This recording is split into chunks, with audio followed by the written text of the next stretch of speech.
So this isn't a drinking video, because I don't even think this technically classes as alcohol, but I'm thirsty and it's nice, so let's go. Oh, that was all. Oh, that was... Well, it makes sense, it's not real beer, is it?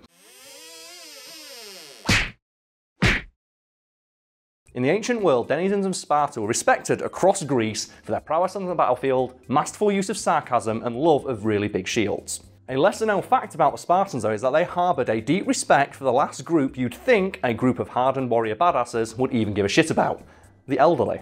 I'm not entirely clued up about the Spartans, I just know from ancient Greece. They had great armies for battles and stuff like that, so... And you also watched the amazing documentary 300, which, you know, is, as we've talked about in another video, is actually more factually accurate than you might expect, because a lot of the lines in that film were real quotes from actual Spartans. But yeah, I didn't know that they loved the elderly. So to understand why that's the case, you kind of need a crash course in Spartan culture.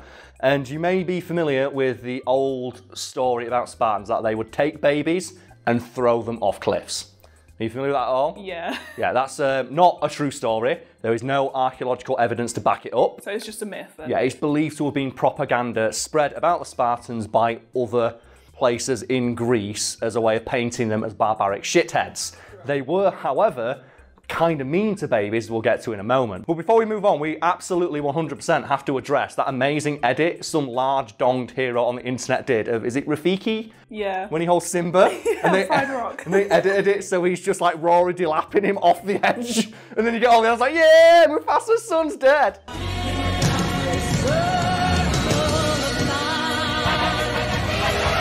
It's so good. It's the best edit it's ever been. Oh, I love stupid edits like that. Oh, it's so funny. So funny. Like, what's your favourite one of them, like, unexpected edits? I really like the, it's probably really cringy, but the YouTube poop stuff that you get, where they just change the words. Oh man, that was so good. Where they just like change the words, like someone would say in a line, and they change it to like that famous Pingus line. Yeah, I think it's from Sonic. Okay. Where Dr. Spotnik says snooping as Dr. usual. Spotnik was that. What's his name? Dr. Robotnik. Or Jim Carrey now. Spotnik. Dr. Spotnik. That sounds like the knockoff version you'd get from like a shop. Oh no, like Robert Cop. That was my favourite. Robert Cop. Oh man, did we cut out that story I told as well about Legend of Dragon? That was a really funny story, and I don't know why you got cut out. Well, a couple of years ago, I went to a comedy show. And what the guy did for his comedy show, which I think is a great idea, was he went to a Poundland or similar type store before the show and just bought the cheapest, crappiest knockoff stuff he could find, and then like talked about it on stage, just riffed on it. Yeah. It's like, that's a cool idea. And one of the things he did is this play set called Legend of Dragon. And this will stick in my head forever, just because like of the line where he went, yeah, I bought the entire Legend of Dragon playset from Poundland. And you know what? There's no dragon in it. The dragon is so legendary, there's not even a toy of it. And it's just, that's such a good joke. And he come up with that on the spot. And now I'm stealing it from my YouTube video. Bringing it back to the YouTube poop. Yes, the poop of YouTube. I noticed in a lot of YouTube videos, they use a clip from Dr. Robotnik, where he says snooping as usual, I see. And it just says pingus, which sounds a bit like penis. So they just put that, they just place words with pingus. One man from every family must serve in the Imperial Army. The Pingus family. I think we were playing Smash on the Wii U once. Like, obviously that's how long ago it was. The Wii U was still relevant. And we were just dicking around on the character select menu. So obviously you pick a character like Mario! And it's like, I think it's Xander Mobus, the voice actor. It's like really, like, you know, earning his fucking paycheck. And we were just like, we managed to click on them in a certain way. So we got him to say it was Little Mac, Dark Pit, and then Ness. And then Peach as well. So, and when you click on those characters in a certain order with a certain timing, the announcer says, Little Dark Penis. We've just lost it. We should have recorded that and put it on YouTube. We're more popular than this channel. Yeah. But yeah, anyway, Spartans, I guess. So we can clarify the Spartans didn't actually throw babies off cliffs. No, it's believed to be historical propaganda. But they were dicks to babies. They were, yes. And if you were a Spartan baby, one of the first things you could expect upon being born was a bath.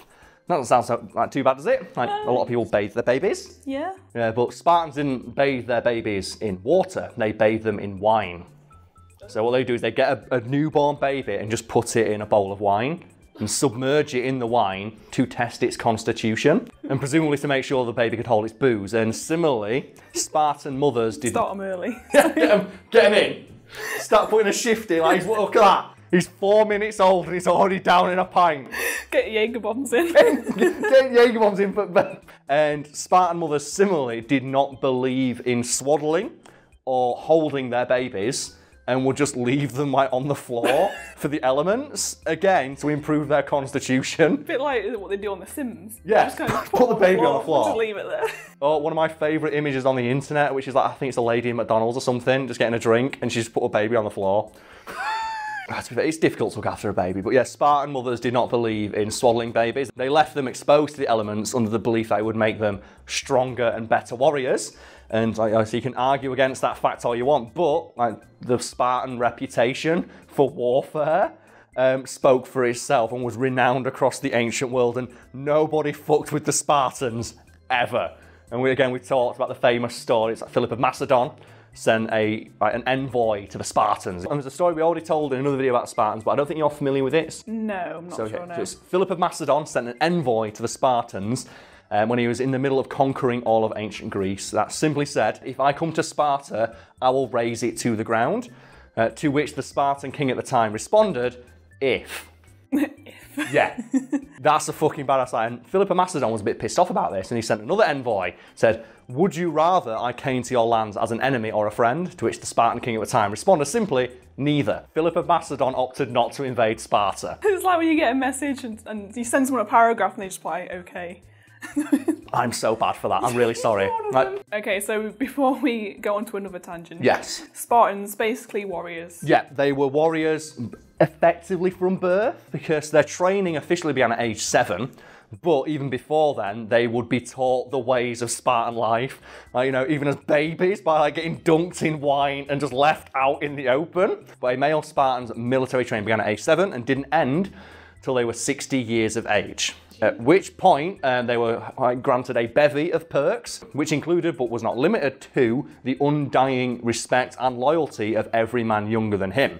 Because you have to think, if you could live to be over 60 years old as a Spartan, you fucking earned that shit. You were a badass beyond badasses. Yeah, because I imagine a lot of Spartans didn't live to that age. They did not, no. And again, I've mentioned this before in a previous video, but so we're on the same page.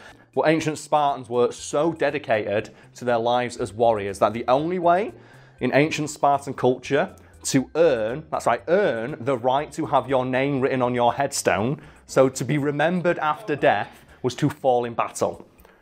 If you did not fall in battle, you did not deserve or earn a tombstone. You were just buried, and that was it. Forgotten about. Yeah, because you didn't die defending Sparta's walls. If you didn't go out swinging, you didn't go out properly. And the only exception to this rule was women who died in childbirth, which was seen as being the greatest battle of all. Because, in addition to respecting and loving the elderly, Spartans also love women. Yeah. Which often resulted in people from neighbouring, cities and states being kind of confused when they came to Sparta. And women in ancient Sparta were generally seen as being equal to men. And the famous quote about that is Queen Gorgo, only Spartan women give birth to men, in the film 300, which is actually a bastardization of the actual line that Queen Gorgo said in real life, when she was asked by a lady in a neighbouring city when she was there, being escorted by her guards. She was asked, so why are women in Sparta treated so well? And she just responded, because it is the women who give birth to the men.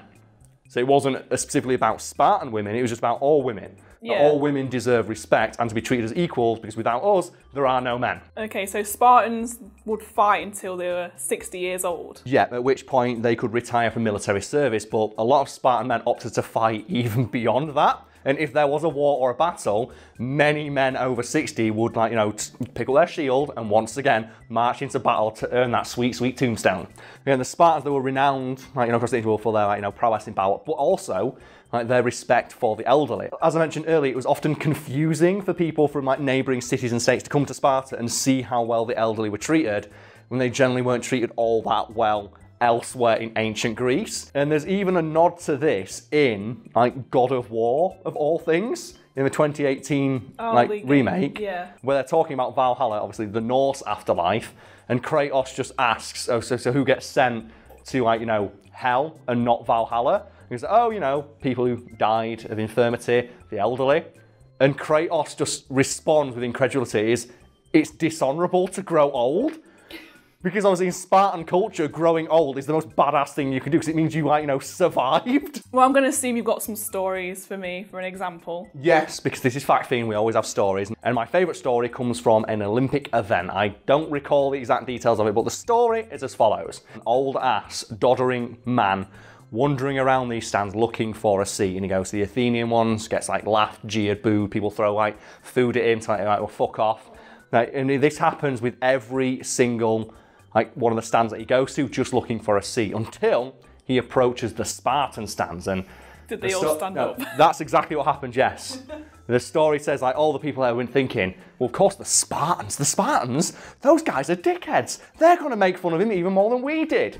And what happened was every single Spartan male stood up and offered the man their seat. Just imagine it like a Mexican wave, like they all just stand up. But because it's a Spartan one, I'm imagining the Mexican wave, they're all holding the shield, like, yeah. But, yeah, every single Spartan man stood up and offered the old man their seat, to which the old man is said to have exclaimed, only in Sparta does it pay to grow old. And there are other less famous stories that are just anonymous accounts of people who went to Sparta. A personal favourite of mine is an account from an old man who went to a latrine in Sparta and had a, like, big buff Spartan soldier offer him his seat on the toilet. I just imagine that, like, these days. Yeah. Like, yeah, he's going to, like, oh, he's going to the toilet, so I was like, no, I have mine. It's warm. Oh, that's the worst. That's the worst thing is a warm toilet seat. Unless you have a heated toilet seat, which I don't, but I've been in hotels where you do, and that shit is amazing. So I've been meaning to ask, what is that drink that you've been drinking this whole video? This is Radler, which for people who don't know is just beer with fruit juice in it, in this case lemon, and it is 2%. So it's something you can just drink and not worry about getting drunk. And the only reason I got it is I saw this great interview with Arnold Schwarzenegger, again, which is thematically appropriate, an old-ass man who's super buff, where Men's Health are interviewing him and just look in his fridge, because apparently that's the thing they do for one of their YouTube series. I'm like, yeah, I'll see what's in Arnold Schwarzenegger's fridge. Why the fuck not? And he opened it up and he pulled out a load of Radler and went, oh, I always have this after the gym. Because back when I used to train, back in the day, when I was like Mr. Universe, we'd have beer. Yeah. Because what would happen is, it was milk back then, and I fucking hate milk. We have, of course, the Radler, which is a German drink, a combination of lemonade and beer. I love it. Most people don't know that, but it's my secret protein drink. I went, that sounds like a really nice, just post-gym cool down. So I just started buying it and really got into it, and I really like it. Is it kind of like hooch? Because that's lemon. Similar, yes. Is it not as lemony? No, I imagine it's quite weak. It looks quite weak. Yeah, it is. And I'm assuming that people are making fun of me for it right now. But if Arnold Schwarzenegger says that this is a good thing to have after going to the gym, so I went to the gym this morning, did some squats, I'd feel great. I'm gonna listen to the advice of Arnold fucking Schwarzenegger. Like, when it comes to, like, okay, so what do you do? What do you drink after a workout? I drink beer. Well, it's the man has spoken. I better listen to him.